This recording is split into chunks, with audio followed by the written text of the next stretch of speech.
Assalamualaikum warahmatullahi wabarakatuh.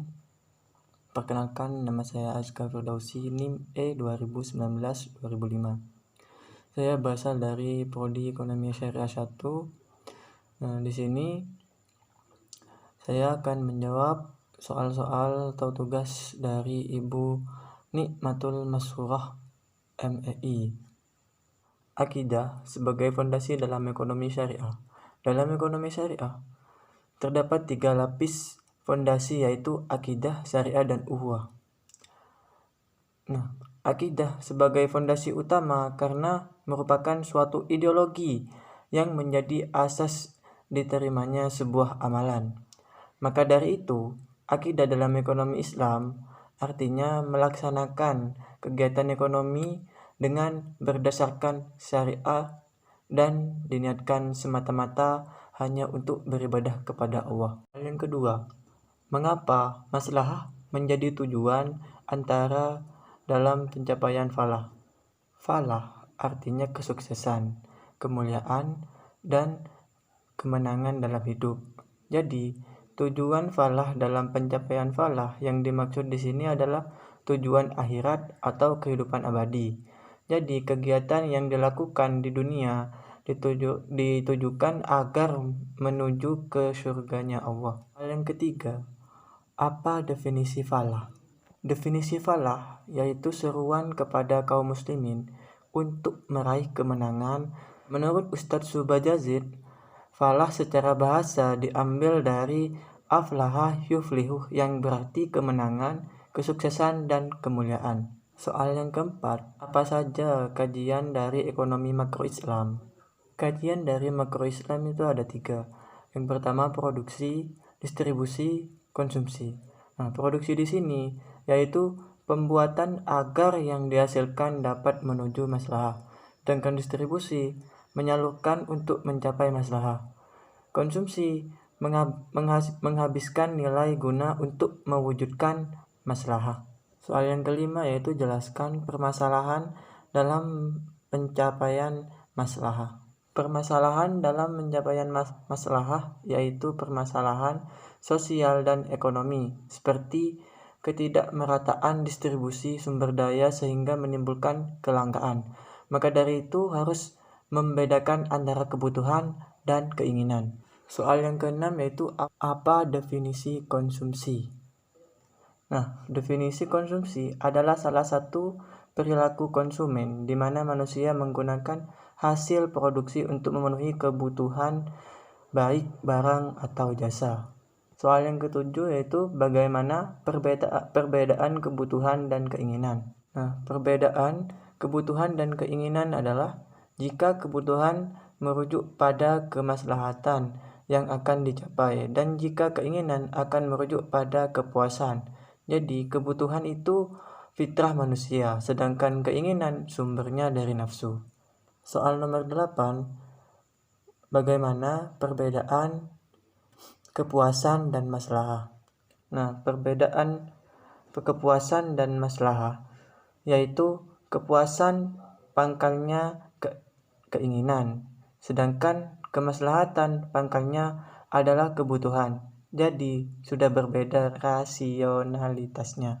Pertanyaan nomor 9 yaitu coba terangkan formulasi maslahah. Formulasi maslahah yaitu terdiri dari 2 hal, yaitu manfaat dan berkah. Dan di dalam berkah terdapat pahala dan manfaat. Jadi dalam maslahah ada interaksi antara manfaat dan berkah. Soal nomor 10, paparkan cara pengukuran maslahah pada konsumsi yang duniawi dan ukhrawi. Pengukuran maslahah pada konsumsi yang duniawi dan ukhrawi. Yang pertama yaitu konsumsi yang ditunjukkan untuk ibadah. Konsumsi yang ditunjukkan untuk pemenuhan kebutuhan sehari-hari dan keinginan. Pertanyaan nomor 11, apa yang dimaksud dengan the law of diminishing marginal utility? The law of diminishing marginal utility adalah kurva menunjukkan preferensi konsumen yang diasumsikan bahwa konsumen dapat membuat urutan alternatif yang dipengaruhi selera masing-masing. Jadi, konsep daya guna atau kurva indiferensi diperoleh dari utilitas atau tingkat kepuasan seseorang dari aktivitas konsumsi. Pertanyaan nomor 12, jelaskan perbedaan muslim yang peduli maslahah dan muslim yang tidak peduli maslahah.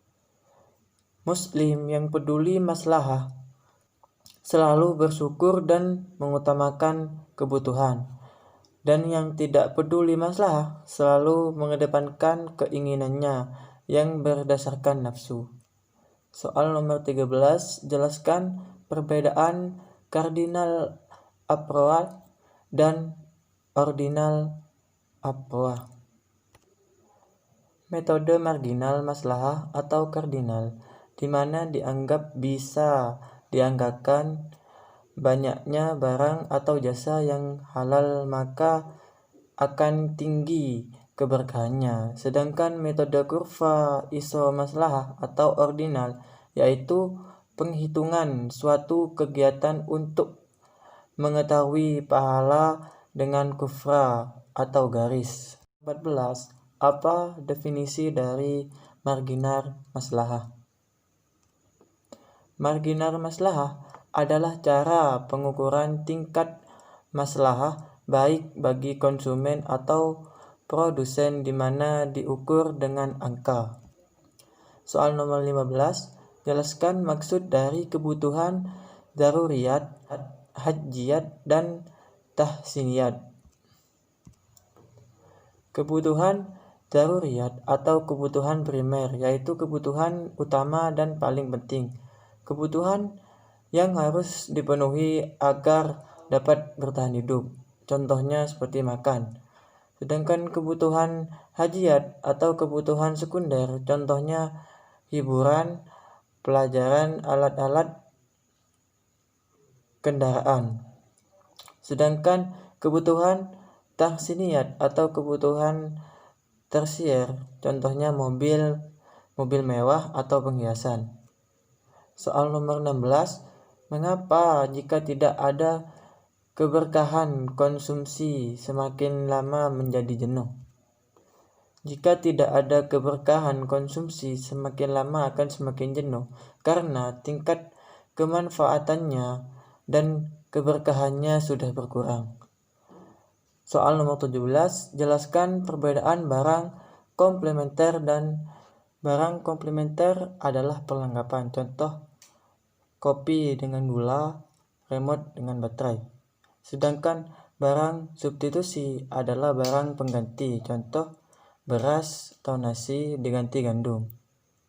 Soal nomor 18, apa definisi dari komplementer sempurna, dekat, dan jauh?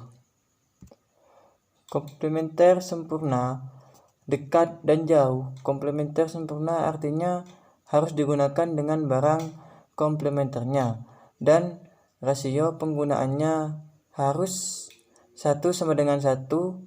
Jauh dan dekat di sini adalah perbandingan rasio pengurangannya. Soal nomor 19, apa definisi dari substitusi sempurna, dekat, dan jauh? Substitusi sempurna, dekat, dan jauh.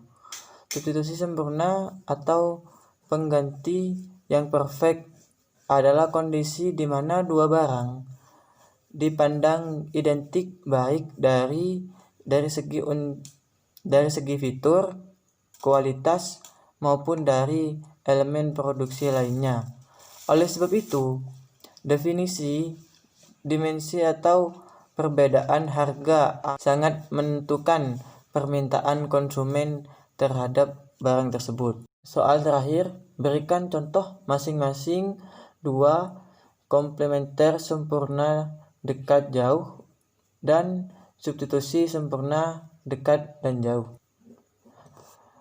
Contoh komplementer sempurna, dekat industri video games, industri vlog, YouTube.